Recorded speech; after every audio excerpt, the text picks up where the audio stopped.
almost 20 years, Jan Hart and Joe Putnam have shared a dedication to this community and a devotion to each other. We learn about their shared West Texas roots and why they're happy to call Irving home in this edition of Profiles.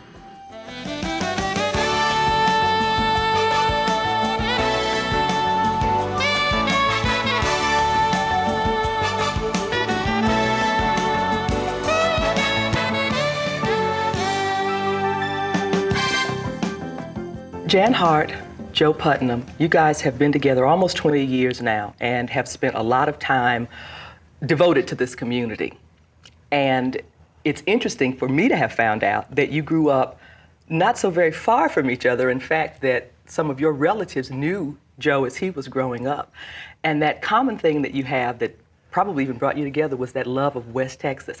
I'm going to start with you. Let's talk about West Texas. Well, of course, West Texas is our ancestral home and home of our families, and it's our history, and it's where we grew up and went to school. And I think it's the one common thread in our lives. It really is the consistent part of our lives, and it is true. I went to school with one of Jan's cousins, so when she went to work for the city in 1980, she had a full report on as much as she could on me and my family had known her family. And I think if you grew up in West Texas with a heritage that goes back to the 19th century, you know, that's which both of our families have, that really gives you a historical foundation and a family foundation that gives you really some roots. And that's something that's valuable and important to us. Well, and it's obviously something that you have and that you share. When we talk about the family going back into the 19th century, that is literal. There were family farms that both of your families owned back into, well, yours was, I think, 1906. My family came to Throckmorton County in about 1898 or 1899. My grandfather did. He bought the present family ranch or family farm in 1906, and Jan's family was in Stevens County in the 1880s, as I recall. Tell me a little bit about your growing up, because when you've described it to me before, it sounds like an ideal childhood. Well, it was pretty much that, I think. I grew up in town, but some of the family still lived out on the family farm, which was 6 miles south of town. So as a kid, I went out there a lot, played with my cousins out there. We had Sunday dinner out there a lot with my great aunt and great uncle. And so really had the best of both worlds, living in town, but spending a lot of time on the farm. My father's family, the ones that owned the farm, were really interested in cattle raising and in farming in general. And so they taught all of the kids about the animals and the land and looking for bird nests and all of the things that kids enjoy but don't always get to do if they don't have that kind of outlet.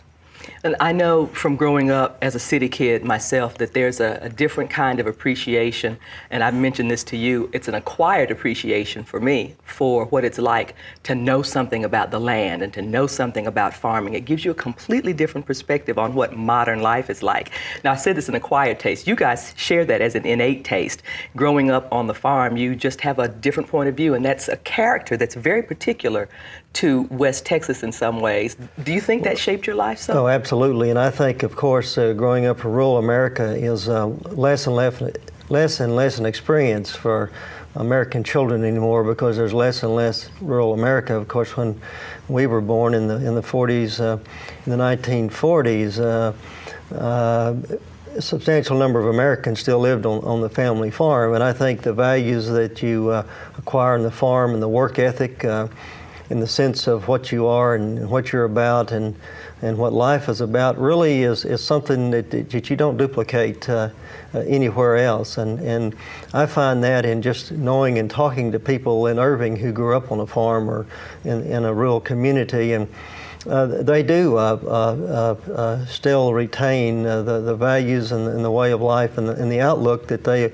acquired, and there is a little difference from if you've come from a rural community, or particularly a farming community, than if you have grown up in a city. It's not necessarily bad or good, but there's a different flavor, I think, to your outlook on life. There's when I talked about Jan's childhood being idyllic, I mean, we're not talking about paradise, though. West Texas is tough. It's a tough place to deal with the land. People, barely made it, and everyone had to work, and there wasn't a lot of income. I think the value and the attractiveness of it, that values were clear-cut and straightforward. I think looking back, I think we realize that the life that you lived in those small West Texas cities and towns back in the 1940s and 50s had a great deal to say for itself in terms of its simplicity and straightforwardness. It was uncomplicated. The problems that we face today, particularly in cities, just didn't exist. And I think the product of it and the measure of it is the number of children who came out of those small schools and small communities like Jan and I did, who have been extremely successful in their life. And the one thing that I think distinguishes West Texas or any perhaps small town of rural America back in the 40s and 50s was this very pronounced work ethic and desire to succeed and to better oneself, which allowed people to succeed with an educational background that today we would barely deem satisfactory. I know that education was real important in your family, and Jan, I believe you shared with me that was the same in yours. Your big extended family, they said, okay, you've grown up on the farm, you've done well for yourselves, go get your college education. Jan, where did you do that? I went to what was then Arlington State College, now the University of Texas at Arlington. And what about you? I spent 1 year at SMU and then spent 7 years at the University of Texas, where I finished up, yeah. You guys managed all that whole time never to meet each other until you landed here in the city of Irving. I'd actually met her father before then because he ran a small grocery store in Breckenridge, and during the 70s and late 60s when I would go out to West Texas, I'd stop from time to time in his store and get something to eat or something to drink. So I knew, I didn't know who he was, but when I met Jan and first met him, I realized I'd known him for all those years. I'd met him before, yeah. I just think that's so interesting. Mm-hmm. You just never quite know how what little tricks are going to be played on you along the way. Mm-hmm. When you went to college at Arlington, you were already extremely interested in history and decided to sort of pursue that. Did you major in history, or tell me a little bit about that? I did. Majored in history. I thought perhaps of teaching at the college level. I really kind of just went into it thinking, this is what I like. I hope I can get a job with it someday. And boy, have you. How did you end up with your interest in archives? When I started working on my master's at UT Arlington, I was working at the library there, and they developed a program in archival administration, which was could be a course in the history masters. It was something you could take as a concentration. So the people in the library said, well, you could work upstairs in the archives and make more money if you did that. And my graduate advisor said, we've got this new course and you really ought to take that. So it all just worked out very well that I was already in a position that when I took that and got my master's, I got promoted. That's fantastic. Yeah. That's a real nice career path, and to have it sort of appear for you, yes. It's kind of a timing thing, but it's also a preparation thing. That's what, in your soul, you really wanted to do, and here you have come full circle with it. And I didn't even know what it was when I started to do it. Yeah, sometimes that happens. You ended up in law, and you mentioned that your family had an emphasis on education. Did your father encourage you for law, or how did you end up in that? No, not particularly, although in our family,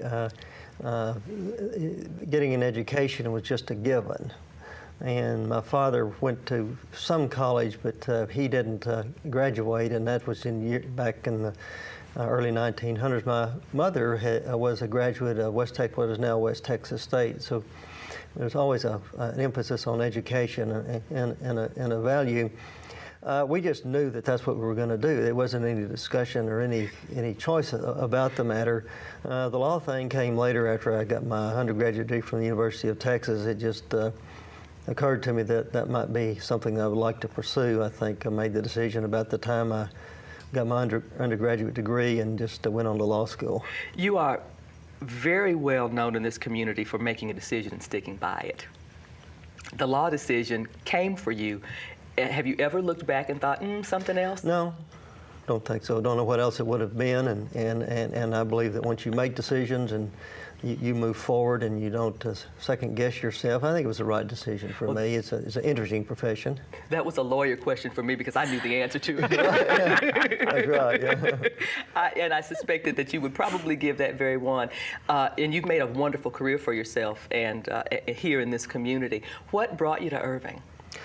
I'd spent a little time in Mesquite when I first got out of law school. That was just the first opportunity I have, and didn't really like it over there. And I knew two people in Irving, or I had a cousin that lived here, and my ex-college roommate lived in Irving, so I knew a little bit about Irving, more than anywhere else, and just decided that that was as good a place as any for me to hang up my shingle or to move to practice law. And I came over here without really any prospects and managed to stick around all these years. If I'm remembering correctly, the year that you came here was 68? 1968. I came here in August of 1968. And you got involved in city politics fairly quickly. I ran for city council for the first time in 1973. I'd been here about 5 years. Yeah. And you were a very young man then. Well, I didn't think so at the time, but I do now. I was 32 years old, yeah. And why did you decide to make that decision at that point? Had it always been something back there, or were you? No, the opportunity just arose. The incumbent in place one of the city council was a gentleman, a very fine gentleman named Kenneth Reynolds. Kenneth was a builder in Irving and built a lot of houses, and he had served a couple of terms, decided not to run for re-election in 1973, and he made the decision probably about 45 days before the election, 45 to 60 days, and so people started lining up to get in, and at that point, just anybody had an opportunity. And I was encouraged by a gentleman named Bill Randall, who I had known and worked in another election with, to run, because I think his thinking was that since it was a wide open race and no one really had an advantage, my chances were as good as anyone else's. And so I agreed to throw my hat in the ring. I think that you mentioned work ethic, that in this particular case, this particular first decision to run for city council, that work ethic came into play. Well, that's the reason I won. I just outworked the other candidates and got on the telephones, and there wasn't any way I could have won otherwise, because all the gentlemen I ran against except one were much better known than I was, and my chief opponent had worked for the gas company for years and was well known in his church and in the community, and it was just the time I spent working the telephones that really made the difference.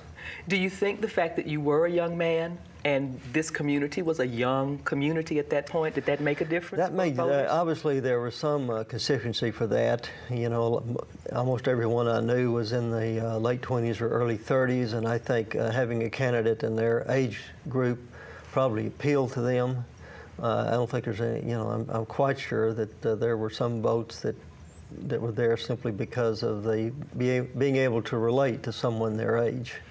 And probably having very much values and ideas for where they wanted the community, or certainly the kind of community they wanted to raise their families in, and having someone that they felt, this guy's my age, he's going to understand what I mean by that. Possibly. It's hard to know whether their thinking was that sophisticated, but I do think that in terms of being someone who was not part of the establishment, that would have probably been the way they would have looked at it. I don't know any of us were sophisticated enough or smart enough to really think that deeply about what we wanted the community to look like, but I think probably it was somebody in their age group and in their generation that they probably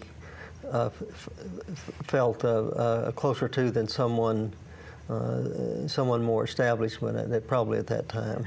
Now, Jan, during this time, you hadn't come to Irving yet. You came in the 80s and, in fact, were hired, I believe, in the city secretary's office at that time. Right. Tell me about coming to the city of Irving and what position you took. Well, I was looking around for a job and had a resume in with a professional association clearinghouse in Dallas. So I came home one day and found a call on my answering machine from the city secretary of Irving that said, "We've got your resume over here, come interview." And so I came and was hired initially as the records manager in March of 1980. That fits in with the whole thing of archiving, although it's not quite the same thing. You're not archiving historical documents. You had quite a job ahead of you when you took that job as records manager back in the 80s and established some things that have lasted to this day. Would you talk a little bit about that? I had that job for a few months and then was promoted to deputy city secretary after the city secretary and the deputy had both left. We had a new city secretary. That's a short time, Jan. It was very, very hectic for a while. Yeah. We hired a new records manager, and she and I set up the Irving Municipal Records Center, which was a storage facility behind the city secretary's office. It was then on the 4th floor of the city hall, where we set it up to store inactive city records until the time for them to be destroyed if their legal retention schedules were up and if the departments could sign off on having them destroyed. And we also, at that time, set up the Irving Archives to kind of separate and preserve the historical records that the city was producing. When you talk about city records, it can be anything, and I'm going to just kind of throw some ideas out there and you tell me if I'm accurate or not. Are we talking birth certificates? Are we talking deeds? Are we talking certain kinds of land sales? Some cities do preserve birth certificates. The City of Irving does not. We're talking about council minutes, ordinances, resolutions, board and commission minutes, some deeds, some tax records from the 20s and 30s, some correspondence. It's kind of a thing that you have to just sit and appraise. And then figure out what has both either historical or legal value, because you can't destroy certain records before a certain time. Am I understanding that correctly? Right, and there's certain records that you can't ever destroy. So from the 20s to the 80s, that's about 60 years. Did you have 60 years worth of documents to process and archive? Unfortunately, no. Not very many city records from that period survived. If you found some that were earlier than the 60s, you were doing pretty well. There was and that's a fire. Still 20 years. Yeah, there was a fire some years ago that destroyed a lot of city records. But no, unfortunately, several decades of them were scarce to non-existent. Yeah. And as someone who has a real appreciation for history, I know that that's a tragedy for you. Yes. So at the point in time that you became acting city secretary, you also got very interested in a certain research project. And I'm going to venture forth and say in a certain gentleman, too. What was the research project? There was a young woman out in West Texas in the 1860s who kept a diary. Her young husband, kept one at the same time, but they were very different. Very interesting to compare the two. Documenting life on the very frontier of Texas, out in Stevens County in the 1860s. And Stevens County, of course, is the area where your farm is now. How do you connect to this? A little bit of a mystery here. We're in Throckmorton County. In 1985, Jan was involved in the Susan Newcomb project, and the Newcomb, Susan Reynolds Newcomb, the Reynolds were an early West Texas family, and they were involved and intertwined with a family called the Matthews family, and We acquired our place in 1906 from a John Alexander Matthews, who had married Susan's sister Sally. And so there's a book by Sally Reynolds Matthews called Interwoven that's really a historical masterpiece in the state of Texas, but it really details the relationship between the families. So our land or our place was involved in the Susan Newcomb story, and plus the area where our ranch is part of the Susan Newcomb history. She lived in Fort Griffin for a while, and there's the house where we live was a rock house built in 1875, and one of Susan's, I guess it's later husbands, was built a rock house in the same year further up the river. So there's a connection in that sense between the Matthews property that we bought and Susan and her family. So as you're reading this diary and you're finding out both the story that Susan's telling and the story that her husband is telling, there were some real interesting things that came out. I think you shared with me that one of these people was an outlaw. Well, did I get that mixed up? The husband of Sally Reynolds, who was Susan's sister, had a sister named Mary Matthews, and she married a character named John Lauren, who was an outlaw and cattle rustler and just a bad guy. And he was the individual who built the house where the rock house where our place is in 1875, which still stands and we still live there. Wow. He got arrested by the vigilantes in 1878 and killed. So that was the connection to drama Susan. there. Yeah, a little drama. Well, and a lot of times, and I had this same discussion with Harwood Hinton. When people talk about history, they think history is dates and places. History is people. So I can understand why you would be fascinated with this story, and then to find out that maybe he didn't know it, going to be husband one of these days. She didn't either. No. You guys had quite and I don't think I'd be putting too fine a point on this, say a whirlwind courtship. I think you probably got a feeling that, well, you knew already that he was an upstanding man.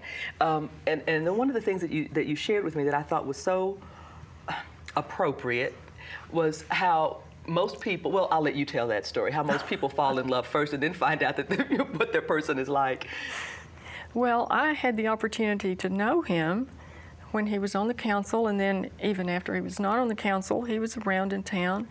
I knew firsthand what it was like to work with him in the city secretary's office when he would come in. And I knew what other people's opinions were. And then, of course, I knew what my family in Albany had told me. They had known him all his life. So I already knew what kind of person he was before I really got interested in him any other way. And it very often happens that you meet someone, you fall in love, and then you have to go and investigate to see what kind of person they really are. Make sure they haven't robbed a bank.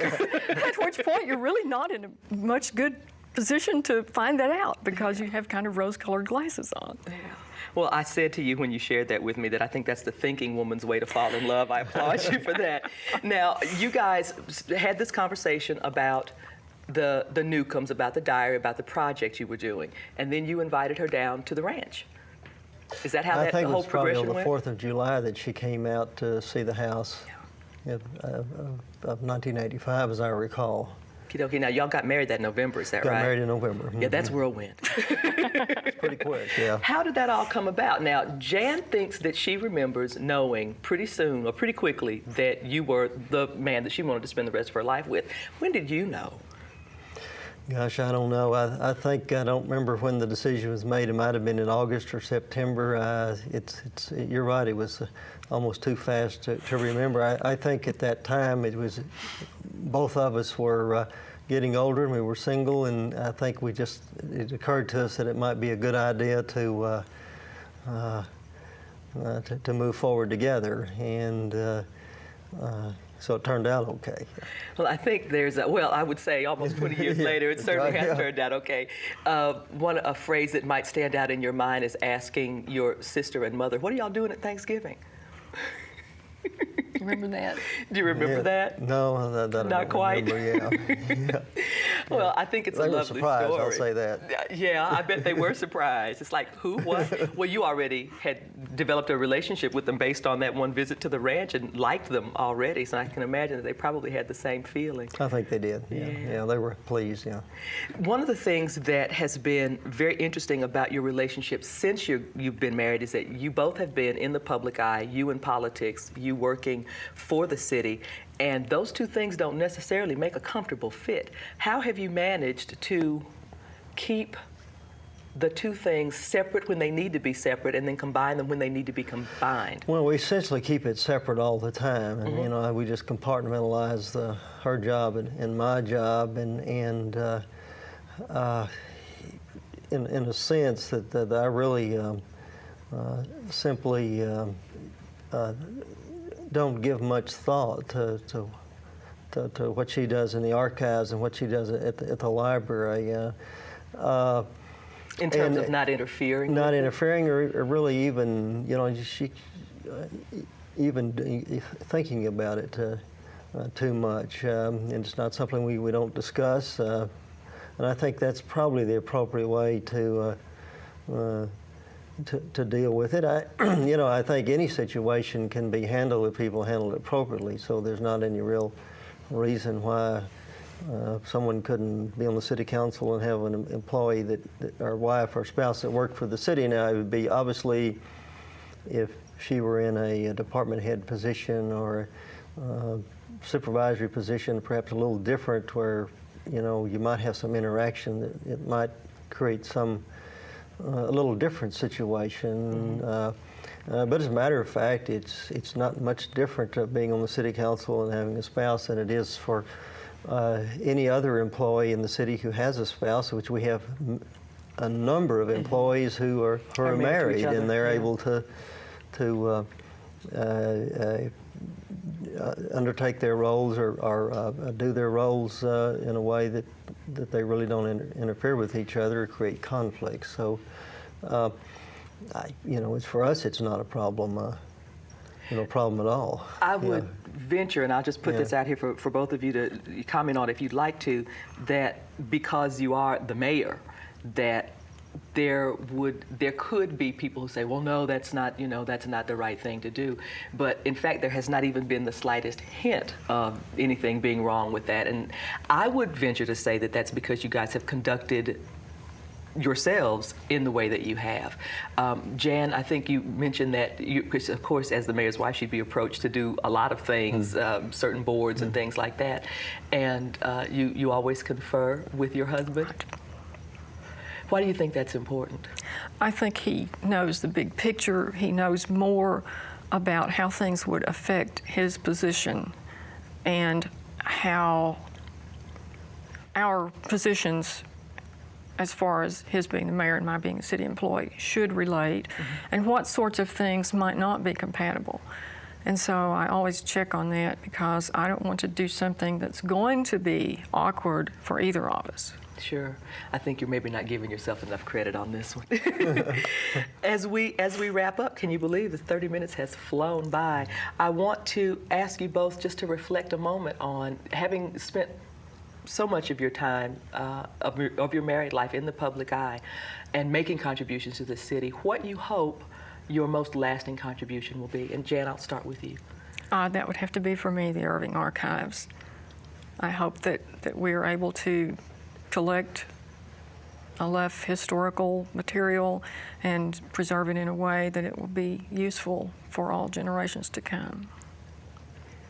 Well, I just hope that, and I think I have, but I hope that I'll be remembered for having improved the city and the quality of life for our citizens, and made Irving a better place when I leave it than before I came. And if any public official can can say that or have it said about them, or if it's the case, then they will have been successful, because it's not always the case, but you hope you can make a difference, and you hope you can make a difference in a positive way for your constituents and really your friends. I'm here because of the many, many friends I've made in Irving, and what I would like to be able to accomplish is to, when my time is through, to be able to say that in some way I've contributed to making their life in Irving better than it would have been.